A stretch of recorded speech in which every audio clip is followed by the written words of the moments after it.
ദേശീയ പുരസ്കാരം നേടിയ MK രാംദാസ് റിപ്പോർട്ടൊപ്പം ചേരുകയാണ്. എങ്ങനെയാണ് തോന്നിയ ഈ അവസരത്തെ? വളരെ സന്തോഷം തോന്നുന്നു. ഒന്ന്, ഡോക്യുമെന്ററി എന്ന് പറയുന്നതിന് പ്രത്യേകിച്ച് കാണികൾ ഉണ്ടാവുകയോ അല്ലെങ്കിൽ തിയേറ്ററുകൾ കിട്ടുന്ന ഒരു സംവിധാനമില്ല. അപ്പോൾ ഇത്തരം പുരസ്കാരങ്ങൾ മാത്രമാണ് യഥാർത്ഥത്തിൽ ഈ സിനിമയെക്കുറിച്ച് മനുഷ്യരിൽ എത്തിക്കാനും ഒക്കെയുള്ള ഏക വഴി എന്ന് പറയുന്നത്. ആ നിലയിൽ വലിയ സന്തോഷം തോന്നുന്നുണ്ട്. പിന്നെ അതിന്റെ പ്രമേയവും വളരെ പ്രധാനപ്പെട്ടതാണ്. അതിലൊരു രാഷ്ട്രീയം അടങ്ങിയിട്ടുണ്ട്.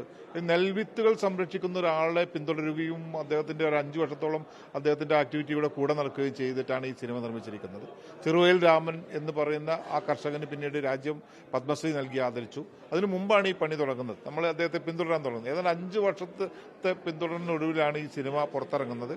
അപ്പം അതിൽ പറയുന്നത് യഥാർത്ഥത്തിൽ ഒരു ഭക്ഷണത്തിന്റെ ഒരു സ്വാതന്ത്ര്യമുണ്ട്, കൃഷിയുടെ ഒരു സ്വാതന്ത്ര്യമുണ്ട്, വിത്തിന്റെ ഒരു സ്വാതന്ത്ര്യമുണ്ട്.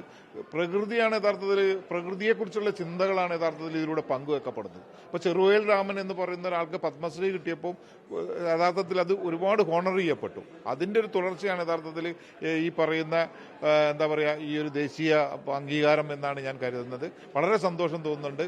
അപ്പോൾ ഇത്തരം മാതൃകകൾ മുന്നോട്ട് വെക്കാൻ നമുക്ക് കഴിയുന്ന ഒരു അവസരം കൂടിയാണ് ഇത്തരം പുരസ്കാരങ്ങൾ എന്നാണ് ഞാൻ കരുതുന്നത്. പ്രകൃതിയോട് ചേർന്ന് നിൽക്കുന്ന ഒരു സിനിമയാണ്. ഇങ്ങനെ ആ പുരസ്കാരം ലഭിക്കുമെന്ന് പ്രതീക്ഷിച്ചിരുന്നു ആ ഘട്ടത്തിൽ?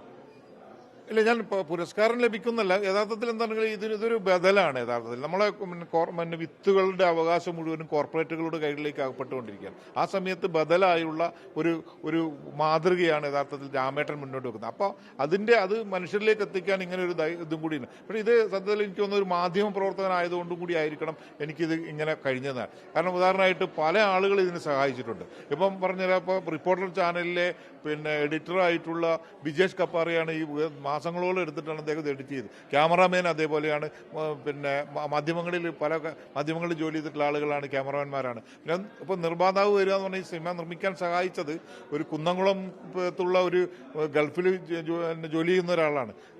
മുഹമ്മദ് സലീം എന്നാണ് അദ്ദേഹത്തിന്റെ പേര്. അപ്പോൾ അദ്ദേഹം യഥാർത്ഥത്തിൽ ഈ സബ്ജക്റ്റിന്റെ ഒരു പ്രാധാന്യം കൊണ്ടാണ് റിയലി അദ്ദേഹം ഇവിടെ വരുന്നത്, ഇതിനെ സഹായിക്കാൻ വരുന്നത്. അങ്ങനെ ഒരുപാട് ആളുകളുടെ സഹായം അതുകൊണ്ടാണ് യഥാർത്ഥത്തിൽ ഇതൊരു രാഷ്ട്രീയവും കൂടിയാണ് യഥാർത്ഥത്തിൽ ഈ സിനിമ മുന്നോട്ട് വെക്കുന്നത്. ഇത്തരം സിനിമകൾ പറഞ്ഞ തിയേറ്ററിലൊന്നും വലിയ ഓളം ഉണ്ടാക്കാറില്ല. പക്ഷേ ഇനിയും ഇതുപോലെ സിനിമകൾ ചെയ്യാൻ ഒരു പ്രചോദനമല്ലേ യഥാർത്ഥ അവാർഡ്? തീർച്ചയായും. ഞാൻ പറഞ്ഞത് ഡോക്യുമെന്ററികൾ എപ്പോഴും വളരെ ഗൗരവമുള്ള സബ്ജക്റ്റുകളാണ് കൈകാര്യം ചെയ്യാറ്. പക്ഷേ അതിന് ഒരിക്കലും നമ്മുടെ പബ്ലിക്കിന്റെ ഇടയിലോ അല്ലെങ്കിൽ കാഴ്ചക്കാരുടെ ഇടയിലോ എത്താൻ കഴിയാറില്ല. അപ്പോൾ അതിനുള്ള മാർഗങ്ങൾ യഥാർത്ഥത്തിൽ ഗവൺമെന്റുകൾ കൂടി ചെയ്യണം എന്നാണ് എനിക്ക് തോന്നുന്നത്. നമ്മുടെ ചലച്ചിത്രത്തെ പ്രോത്സാഹിപ്പിക്കുന്ന ഏജൻസികൾക്ക് കൂടി ഇത്തരം ദൗത്യം ഏറ്റെടുക്കണം. കാരണം വളരെ ഗൗരവപ്പെട്ട, അതായത് എനിക്ക് തോന്നുന്നത് സിനിമയിലെ ഏറ്റവും ഗൗരവമേറിയ ഒരു ഏടാണ് ഈ പറയുന്ന ഡോക്യുമെന്ററി എന്ന് പറയുന്നത്. അതിൽ ഇങ്ങനെ ഒരു ദേശീയ തലത്തിൽ തന്നെ ഒരു അംഗീകാരം കിട്ടുക എന്ന് പറയുന്നത് ഈ രാമേട്ടൻ മുന്നോട്ട് വെക്കുന്ന ഒരു സിസ്റ്റത്തിനോട് അതിനോടൊപ്പം തന്നെ ഈ പറയുന്ന ഈ ഒരു ഡോക്യുമെന്ററിയും പ്രാധാന്യം അർഹിക്കുന്നുണ്ട്. ആർക്കാണ് ഈ അവാർഡ് സമർപ്പിക്കുന്നത്? ഞാൻ യഥാർത്ഥത്തിൽ